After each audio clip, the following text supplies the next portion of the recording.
नमस्कार साथियों, आप सभी का हमारे YouTube चैनल पे स्वागत है। साथियों, आज से जो है हम करंट अफेयर्स करवाना शुरू कर रहे हैं, क्योंकि अब RO का पेपर होने वाला है और यूपी PCS की परीक्षा भी है। और करंट अफेयर्स अगर हम लोग तैयार किए रहेंगे तो कहीं ना कहीं यूपी PCS मेंस में भी डेटा वगैरह जहाँ इंक्लूड करने की बात आएगी वहाँ काम आएगा। ठीक है, तो डेली हम लोग जो है करंट अफेयर्स 10 से 15 क्वेश्चन ऑब्जेक्टिव फॉर्मेट में करेंगे और उसके बाद इसका PDF भी हम आपको उपलब्ध करवा देंगे। ठीक है, तो हम लोगों ने 22 दिसंबर को पेपर दिया था यूपी PCS का, 22 दिसंबर को। तो उसमें लगभग नवंबर तक के करंट अफेयर्स पूछे गए थे, या नवंबर तक का करंट अफेयर्स पूछा जाएगा ये मान के हम लोगों ने तैयार कर लिया था।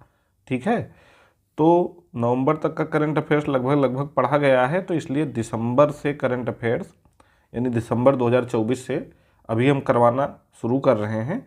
लेकिन अक्टूबर और नवंबर का करंट अफेयर्स भी हम बाद में करवाएंगे। ठीक है, वो इसलिए करवाएंगे क्योंकि RO का जब एग्ज़ाम होगा तो हम ये मान लेते हैं कि मई या जून में RO का पेपर होने की संभावना है। तो अगर मई या जून में RO का पेपर होगा तो उसमें नवंबर 2024 से लेकर के और अप्रैल 2024 तक के करंट अफेयर्स बेहद इम्पॉर्टेंट होंगे। तो नवंबर भी हम करवाएंगे, लेकिन अभी फ़िलहाल दिसंबर का हम लोग कर रहे हैं। ठीक है, आज हम दिसंबर के 10 प्रश्नों का डिस्कशन इस वीडियो के माध्यम से करेंगे। तो इसी में देखिए, पहला क्वेश्चन जो दिया गया है कि हाल ही में केन बेतवा नदी लिंक परियोजना की आधारशिला प्रधानमंत्री मोदी द्वारा किस तिथि को रखी गई। यहाँ तिथि पूछा गया है। ठीक है, तो ऑप्शन दिया गया है 22 दिसंबर 2024 और 24 दिसंबर 2024, 25 दिसंबर 2024 और इनमें से कोई नहीं है, उपरोक्त में से कोई नहीं। तो देखिए, 25 दिसंबर 2024 को एक विशेष दिन था। क्या विशेष दिन था कि 25 दिसंबर 2024 को भारत के पूर्व प्रधानमंत्री अटल बिहारी वाजपेयी जी की पुण्यतिथि थी, सॉरी जन्म तिथि थी। ठीक है, अटल बिहारी वाजपेयी की जन्म तिथि थी इस दिन। कब? 25 दिसंबर 2024 को। तो 25 दिसंबर 2024 को माननीय हमारे पूर्व प्रधानमंत्री अटल बिहारी वाजपेयी जी के जन्मदिवस के अवसर पर ही माननीय प्रधानमंत्री मोदी द्वारा जो है आधारशिला रखी गई। तो इसका सही उत्तर क्या होगा? 25 दिसंबर 2024 होगा। यहाँ पे हमने आंसर क्या होगा ये नहीं लिखा है, क्योंकि ताकि आप लोग वीडियो देखें तो आप भी दिमाग लगाएं और बाद में जो सही आंसर होगा हम बताते जाएंगे या ऐसे टिक करते जाएंगे, जिससे आपको पता चल जाएगा। ठीक है, तो ये मेथड रहेगा, इसको आप लोग अपने जहन में, अपने ध्यान में रख सकते हैं। ठीक, अब देखिए, केन बेतवा नदी लिंक परियोजना के विषय में और हम जान लेते हैं कि यह उत्तर प्रदेश तथा मध्य प्रदेश की संयुक्त परियोजना है। 2.51 लाख हेक्टेयर कृषि भूमि का इससे कवरेज होगा। झांसी, महोबा, ललितपुर और बांदा जिलों के 21 लाख लोगों को इससे पेयजल उपलब्ध होगा। ठीक है, तो ये सभी यूपी के ज़िले हैं। कौन कौन से ज़िले हैं? झांसी, महोबा, ललितपुर और बांदा। ठीक है, इस योजना के तहत यानी केन बेतवा जो लिंक परियोजना है, इसके तहत जो है 90% वित्त पोषण केंद्र सरकार द्वारा किया जाएगा, जबकि शेष 10% वित्त पोषण दोनों राज्य सरकारें यानी कि यूपी और MP मिलकर करेंगे। ठीक है, यूपी और MP मिलकर करेंगे। बांदा में इस परियोजना को समर्पित एक कार्यालय खोला गया है। तो कहाँ कार्यालय खोला गया है? बांदा जिले में। 24 किलोमीटर लंबी नहर का निर्माण किया जाएगा। मतलब इस परियोजना के तहत जो है केन बेतवा लिंक परियोजना के तहत जो नहर होगी उसकी कुल लंबाई कितनी होगी? 24 किलोमीटर होगी। ठीक है, केन नदी का उद्गम कैमूर पर्वतमाला से होता है। यह यमुना नदी से उत्तर प्रदेश के बांदा जिले में मिलती है। तो केन नदी यमुना नदी से यूपी में कहाँ पे मिलती है? बांदा में मिलती है। बेतवा नदी की अगर बात की जाए तो यह मध्य प्रदेश के नर्मदापुरम जिले से विंध्य पर्वतमाला से निकलकर उत्तर प्रदेश के हमीरपुर में यमुना से मिलती है। तो केन नदी जो है कैमूर पर्वतमाला से निकलती है, यमुना नदी से ये उत्तर प्रदेश के बांदा में मिलती है। बेतवा नदी नर्मदापुरम जिले से निकलती है विंध्य पर्वतमाला से ही, और ये हमीरपुर में यमुना नदी से मिल जाती है। यूपी के हमीरपुर में यमुना नदी से ये मिल जाती है। ठीक है, अगला क्वेश्चन अब देख लेते हैं। अगला क्वेश्चन है निम्न में से सत्य कथन है। देखिए, हमारी कोशिश है कि जो यूपी PCS और RO में पेपर का जो पैटर्न लगातार आयोग बदल रहा है, यहाँ तक कि करंट अफेयर्स का भी पैटर्न बदल रहा है, तो उसी पैटर्न पे हम अपना ऑब्जेक्टिव क्वेश्चन सेट किए हैं। हमारी कोशिश है कि उसी के पैटर्न पे सेट किया जाए ताकि आपकी ऑब्जेक्टिव क्वेश्चन की भी प्रैक्टिस अच्छे ढंग से होती रहे। तो सत्य कथन बताना है। हाल ही में प्रयागराज में कलाग्राम नामक सांस्कृतिक गांव की स्थापना की गई, पहला स्टेटमेंट है। दूसरा है, यह विभिन्न सांस्कृतिक प्रदर्शनों और प्रदर्शनियों के माध्यम से भारत की समृद्ध सांस्कृतिक विरासत का प्रदर्शन करेगा। ठीक है, तो देखिए ये दोनों स्टेटमेंट हमारे सही हैं कि प्रयागराज में महाकुंभ इस समय चल ही रहा है, तो प्रयागराज में कलाग्राम नामक सांस्कृतिक गांव स्थापित किया गया है और यह विभिन्न सांस्कृतिक प्रदर्शनों और प्रदर्शनियों के माध्यम से भारत की समृद्ध सांस्कृतिक विरासत का प्रदर्शन करता है। ठीक है, तो दोनों स्टेटमेंट सही हो जाते हैं, यानी हमारा सी ऑप्शन सही हो जाएगा। और इसमें जान लेते हैं इसके विषय में। तो केंद्रीय संस्कृति और पर्यटन मंत्री द्वारा 11 दिसंबर 2024 को इसे स्थापित करने की घोषणा की गई है। कब स्थापित करने की घोषणा की गई है? 11 दिसंबर 2024 को। ठीक है, सेलिब्रिटी प्रदर्शन के लिए 10,000 क्षमता वाला गंगा पंडाल और प्रत्येक में 4,000 दर्शक क्षमता वाले 3 मंच सांस्कृतिक कार्यक्रमों के लिए स्थापित किए जाएंगे। तो जो गंगा पंडाल है उसकी क्षमता कितनी है? 10,000 है। ठीक है, और प्रत्येक पंडाल में 4,000 दर्शक बैठ सकते हैं। ठीक है, जो गंगा पंडाल टोटल है उसकी 10,000 क्षमता है और जो प्रत्येक पंडाल है उसमें 4,000 लोग एक साथ बैठ सकते हैं। इस आयोजन में उभरते संगीत नाटक अकादमी पुरस्कार विजेताओं, राष्ट्रीय नाट्य विद्यालय के प्रोडक्शंस और जोनल कल्चर सेंटर यहाँ पहल होगा, पहलों। ठीक है, पहलों के प्रदर्शन होंगे। ठीक है, अगला है, भारत में पर्यटन क्षेत्र में उल्लेखनीय वृद्धि दर्ज की गई है।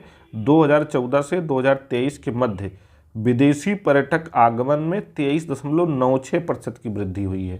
ठीक है, तो ये इम्पॉर्टेंट है, पूछा जा सकता है क्योंकि इस समय महाकुंभ चल ही रहा है, तो इससे रिलेटेड क्वेश्चन बन सकते हैं। तो भारत में पर्यटन क्षेत्र में उल्लेखनीय वृद्धि दर्ज हुई है। 2014 से 2023 के बीच 23.96% पर्यटक वृद्धि हुई है और पर्यटन से विदेशी मुद्रा आय, यहाँ आय होगा, विदेशी मुद्रा आय में 42.53% की वृद्धि दर्ज की गई है। ठीक है, विदेशी मुद्रा आय में 42.53% की वृद्धि दर्ज की गई है और भारत में 2014 से 2023 के बीच 23.96% पर्यटक वृद्धि हुई है। यानी बाहर से हमारे देश में 14 से 23 के मध्य 23.96% पर्यटक आए हैं और पर्यटकों के आगमन से या पर्यटन से जो विदेशी मुद्रा की वृद्धि हमारे यहाँ दर्ज की गई है वो 42.53% दर्ज की गई है। Travel and tourism development index 2024 में भारत की रैंकिंग 39वीं रही है। ठीक है, travel and tourism development index जो जारी किया जाता है प्रत्येक वर्ष, ये 2024 में जारी किया गया, उसमें भारत 39वें स्थान पे रहा है। यात्रा एवं पर्यटन सूचकांक जिसको कहते हैं। ठीक है, WTO द्वारा ये जारी किया जाता है, वर्ल्ड ट्रेड ऑर्गेनाइजेशन द्वारा ये जारी किया जाता है। अगला क्वेश्चन हमारा है, निम्नलिखित में से कौन सा कथन सही नहीं है? हाल ही में महाकुंभ मेला क्षेत्र एक अलग जिला घोषित किया गया है। बिल्कुल सही है। महाकुंभ मेला जिले के निर्माण से उत्तर प्रदेश में जिलों की कुल संख्या बढ़कर 76 हो गई है। ये भी बिल्कुल सही है। हालांकि बाद में फिर 75 जिले ही हो जाएंगे, ये एक अस्थायी जिला बनाया गया है। ठीक है, तो 75 जिले फिर से हो जाएंगे, इसमें कंफ्यूज नहीं होना है। नए जिले में संगम क्षेत्र, 4 आसपास की तहसीलें और 67 निर्दिष्ट क्षेत्र शामिल हैं। ये भी बिल्कुल सही है। महाकुंभ मेला जिले के जुड़ने के साथ ही अब प्रयागराज डिवीजन में जिलों की संख्या बढ़कर 7 हो गई है। ये बिल्कुल गलत है। ठीक है, प्रयागराज डिवीजन में अब जिलों की संख्या 7 नहीं हुई है बल्कि 5 हो गई है। ठीक है, 5 जिले हो गए हैं प्रयागराज डिवीजन में। प्रयागराज डिवीजन का मतलब प्रयागराज मंडल। कौन कौन से जिले आएंगे इसमें? प्रयागराज आएगा नंबर 1, नंबर 2 प्रतापगढ़ आएगा, नंबर 3 कौशाम्बी आएगा, नंबर 4 फतेहपुर आएगा और नंबर 5 नवगठित महाकुंभ मेला जिला आएगा। ठीक है, जो बाद में समाप्त कर दिया जाएगा, यानी महाकुंभ मेला समाप्त होने के साथ ही ये जिला भी समाप्त कर दिया जाएगा। ठीक है। अगला, हाल ही में उत्तर प्रदेश के मुख्यमंत्री द्वारा की गई घोषणा के अनुसार लखनऊ के कुकरेल वन में देश की पहली नाइट सफारी कब तक शुरू हो जाने की संभावना है?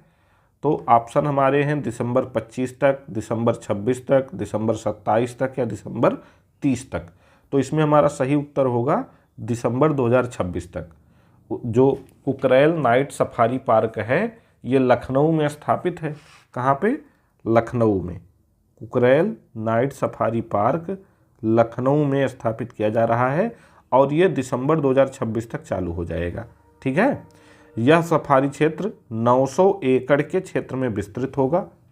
इसमें कैफेटेरिया, 7D थिएटर, ऑडिटोरियम और पर्याप्त पार्किंग स्थान जैसी सुविधाएं उपलब्ध होंगी।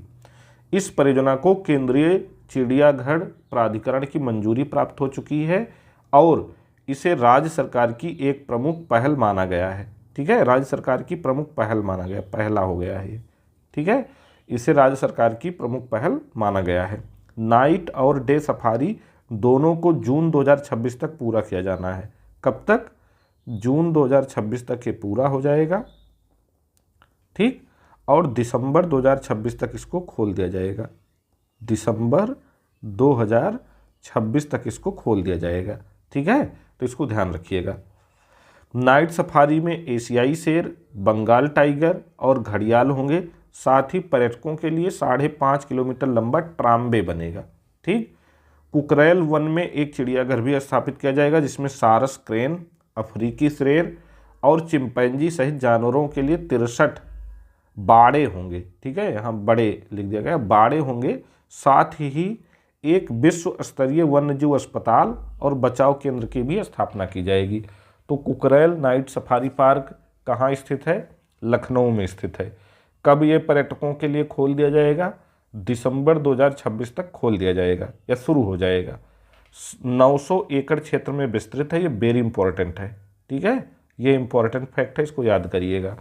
इसमें कैफेटेरिया, 7D थिएटर, ऑडिटोरियम, पर्याप्त पार्किंग स्थान जैसी सुविधाएं भी उपलब्ध होंगी। ठीक, और इसमें कितने किलोमीटर लंबा ट्रामवे बनाए जाने की बात की गई है? तो 5 किलोमीटर लंबा। चलिए, अगला क्वेश्चन हमारा है, हाल ही में उत्तर प्रदेश के किस जिले में देश का पहला एकीकृत अपशिष्ट प्रबंधन शहर सह अध्ययन केंद्र स्थापित करने की घोषणा की गई है? तो ये इंपॉर्टेंट क्वेश्चन है। गोरखपुर में की गई है। ये घोषणा कहाँ की गई है? गोरखपुर में। कब की गई है घोषणा? 7 दिसंबर 2024 को। ठीक है, सितंबर 2025 तक यह केंद्र स्थापित हो जाएगा।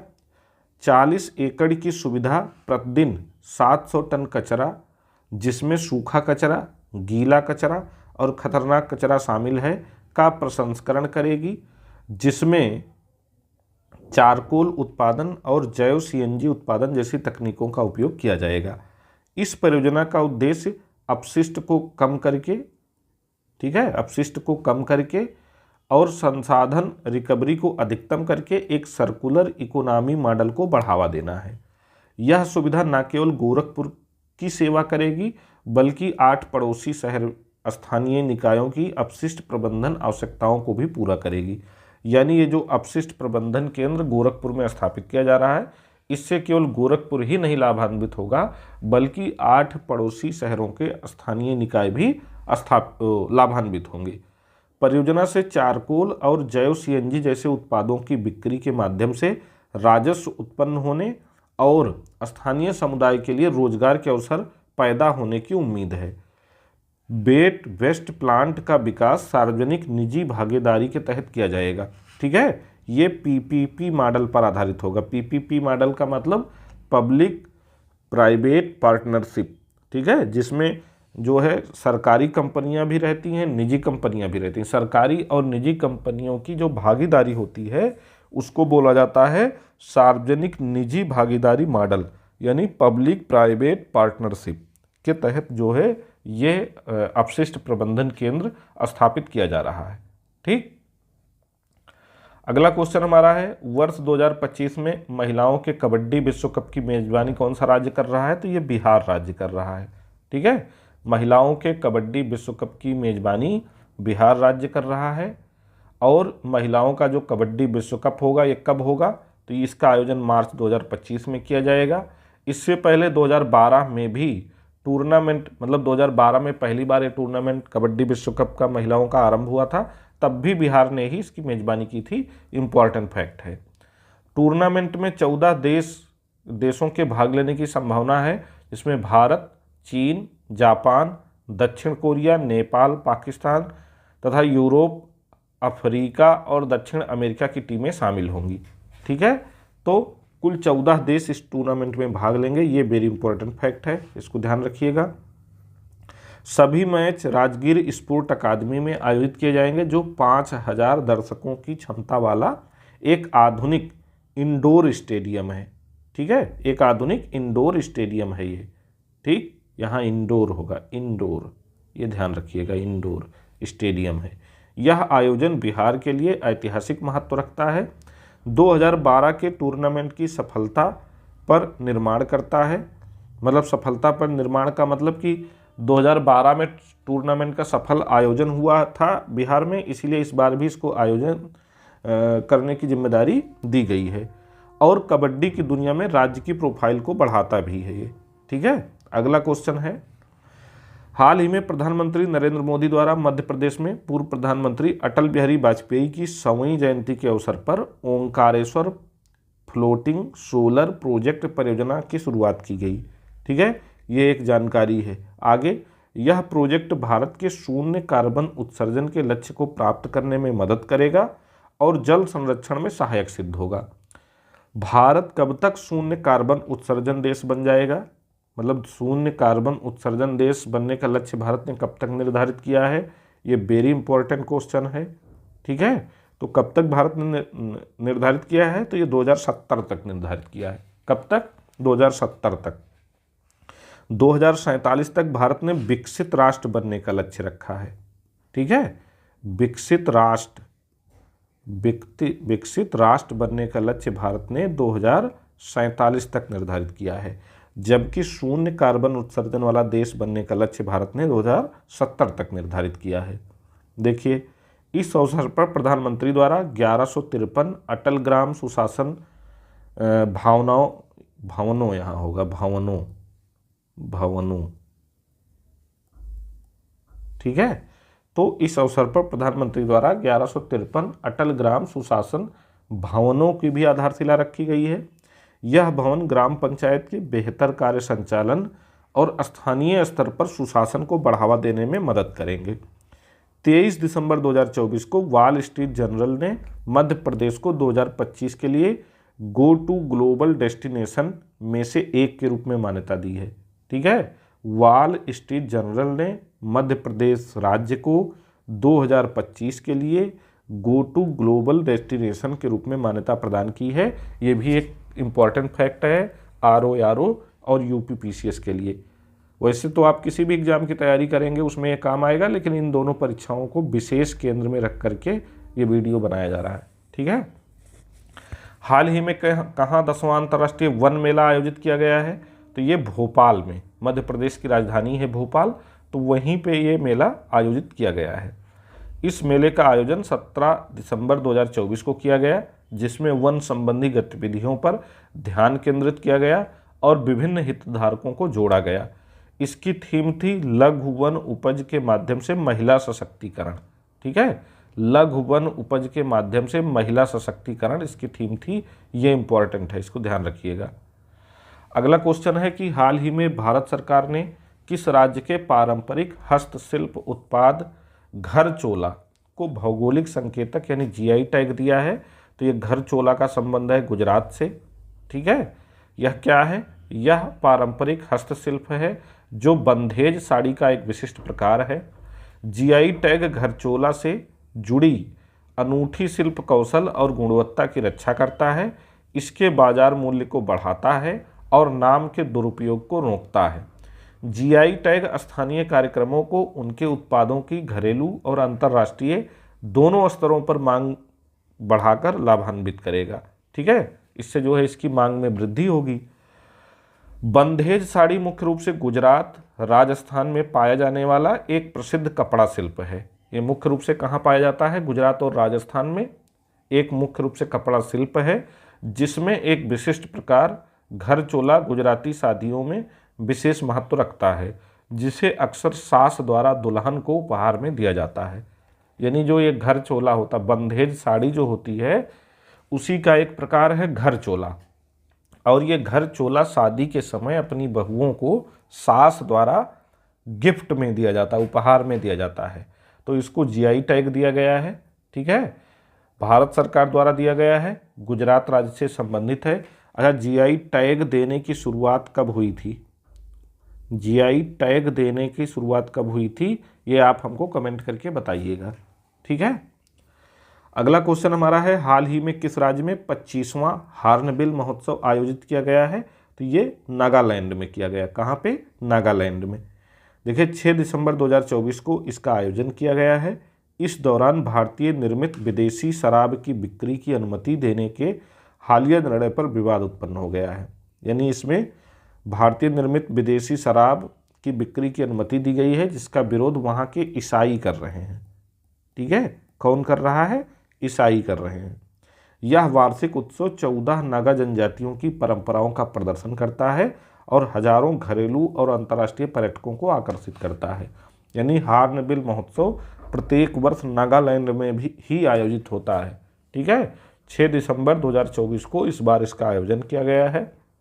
ये 14 नागा जनजातियों का एक आयोजन है। इसमें विदेशी शराब की बिक्री की अनुमति दी गई है, जिससे विवाद की स्थिति उत्पन्न हो गई है। बस इतना ही इसमें जानना इम्पॉर्टेंट है। तो ये कुल आज के करंट अफेयर्स के जो है, मतलब दिसंबर के करंट अफेयर्स के आज का जो है ये 10 क्वेश्चन थे, आज के 10 टॉपिक थे। इनको आप लोग पढ़िए, मतलब वीडियो देखिए, और वीडियो देखने के बाद ये कैसा लगा आप हमको कमेंट करके ज़रूर बताइए। जल्दी ही अगले 10 क्वेश्चन का वीडियो लेके आएंगे। मतलब करीब मान लीजिए कि एक महीने से हम 30 से 35 क्वेश्चन करवाएंगे। अब दिसंबर से ये 10 क्वेश्चन हो गए, लगभग 20 से 22 क्वेश्चन और दिसंबर का करवा देंगे कल और परसों में। तो दिसंबर के पूरे करंट अफेयर्स आपके कंप्लीट हो जाएंगे। ठीक है, तो उम्मीद करते हैं कि ये प्रयास आपको पसंद आएगा। वीडियो देखिए और कमेंट करके हमको ज़रूर बताइए। धन्यवाद।